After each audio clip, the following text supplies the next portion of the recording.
అయోధ్యలో ఉన్నాం. సో అయోధ్యలో మేము స్టే చేసిన హోటల్ ఇదన్నమాట. సో నాకైతే చాలా బాగా అనిపించింది.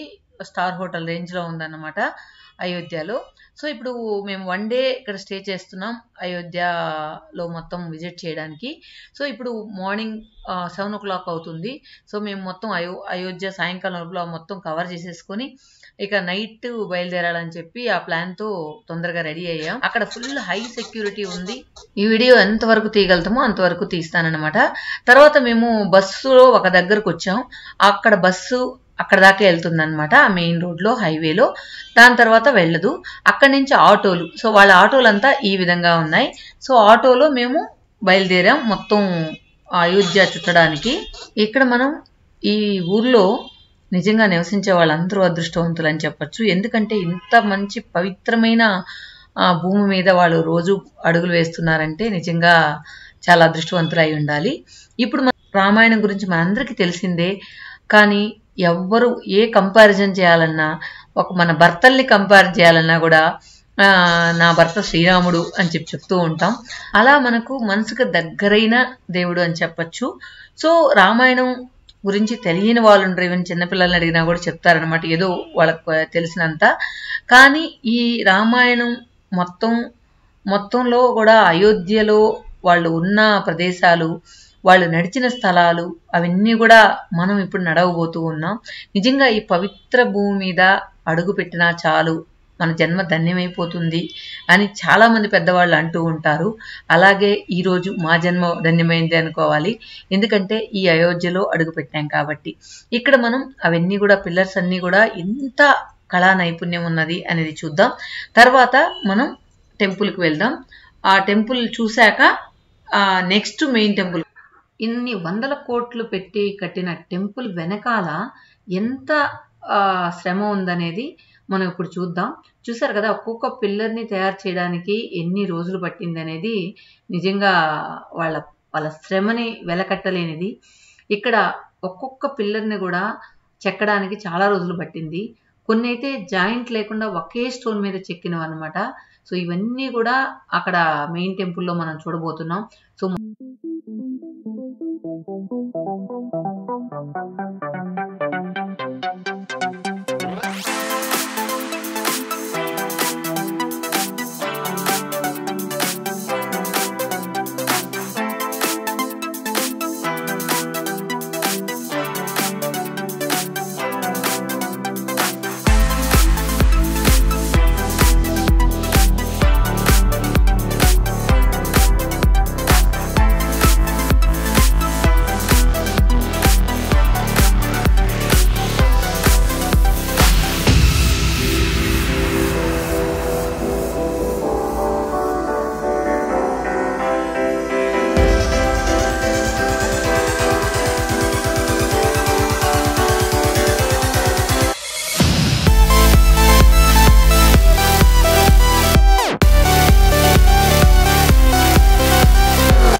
బొమ్మలా ఉన్నది నిజ రూపంలోకి వచ్చిన దేవాలయం. మొత్తానికి వందల సంవత్సరాల నుంచి వివాదంలో ఉన్నది. ఈరోజు సాధించగలిగాం అనేది నిజంగా అందరూ సంతోషపడ్డ సమయం అన్నమాట. సో అందరం చూసాం టీవీలలో, లైవ్లో ఎందరో మహామహులు ఒకరు వచ్చారు ఒకరు రాలేదని కాకుండా అందరూ కూడా వచ్చి గ్రాండ్గా ప్రారంభోత్సవం చేశారు, ప్రాణప్రతిష్ఠ చేశారు. సో అన్నీ మోదీ చేతుల మీదుగా జరగడం, ఆ మోదీ చాలా సంతోషంగా ఉంది అని చెప్పడం అవన్నీ కూడా విన్నాం. మొత్తానికి ఇక అయోధ్యకి వెళ్తే కొత్త రామ మందిరం చూడాలనే కుతూహలం చాలామందికి ఉండొచ్చు. కాకపోతే ఇప్పుడు స్టార్టింగ్ కాబట్టి కొంచెం రష్గా కూడా ఉంటుందేమో. ఇక కొద్ది రోజులు పోతే ఇంక మామూలుగా ఇలాంటి కట్టడాలను మనం అరుదుగా చూస్తూ ఉంటాం.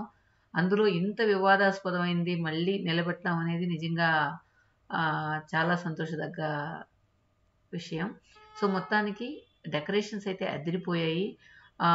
నిజంగా ఆకాశం అంతా పందిలి భూదేవంత అరుగులాగా అనిపించిన ఇదంతా కూడా చూడ్డానికి 2 కళ్ళు చాలనే చెప్పాలి.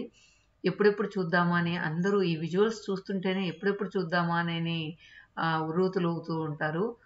మొత్తానికి సాధించాం అన్నట్లు అందరి ముఖంలో ఒక వెలుగు వెలిగిందనమాట. ఓకే ఫ్రెండ్స్, ఇప్పుడు మనం ఈ టెంపుల్ని కొద్దిగా వీడియో లాస్ట్లో యాడ్ చేశాను బిట్టు. తర్వాత లోపల ఉన్న కొన్ని చిన్న చిన్న టెంపుల్స్ కూడా మనం చూద్దాం. సో మొత్తానికి లోపల ఉన్న గర్భగుడిలో ఉన్న విగ్రహం ఇదన్నమాట.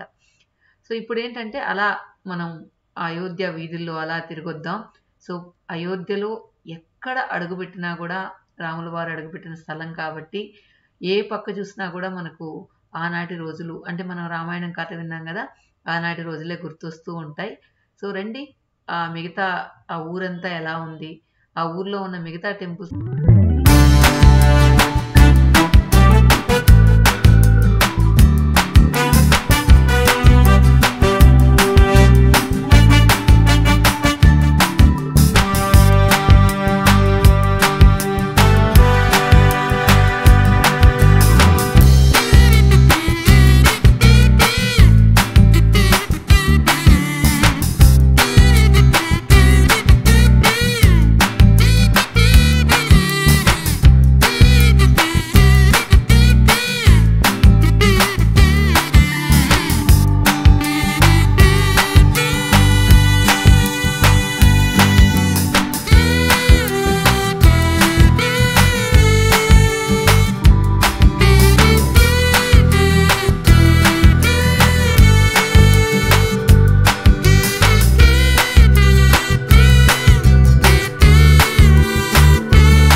ఇలాంటి చెంబులు దొరుకుతాయన్నమాట.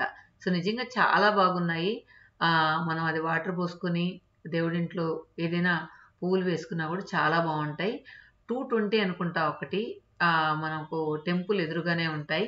సో అక్కడికి వెళ్ళి ఎవరైనా ఇలాంటి ఉద్దేశం ఉంటే మాత్రం ఆ చెంబు మాత్రం కొనుక్కోకుండా రావద్దు. జై శ్రీరామ్ అని రాసుంటదనమాట. తర్వాత ఇలా ఆ టెంపుల్‌లో దర్శనం చేసుకున్న తర్వాత ఇలా నదిలో వచ్చి స్నానం చేసేసి మొత్తానికి ఇక్కడ జన్మ ధన్యమైపోయింది. ఈ రాముడు పుట్టిన ఊర్లో స్నానం చేయడం, నదీ స్నానం చేయడం, అదేవిధంగా రాముడు పుట్టిన ఊర్లో మొత్తం కూడా తను నడిచిన స్థలాన్ని నడవడం నిజంగా ఒక గొప్ప అనుభూతి అని చెప్పొచ్చు. ఇక రండి లోపల మనం విజువల్స్ అంతా కూడా వీడియో రూపంలో ఎలా ఉంది అనేది చూసొచ్చేద్దాం. లోపల గర్భగుడిలో దేవుడిని చూశారు కదా! సో బయట మాత్రం తీసిన వీడియోలంతా కూడా యాడ్ చేశాను. సో మొత్తం కూడా ఎక్కడ చూసినా రాముల వారి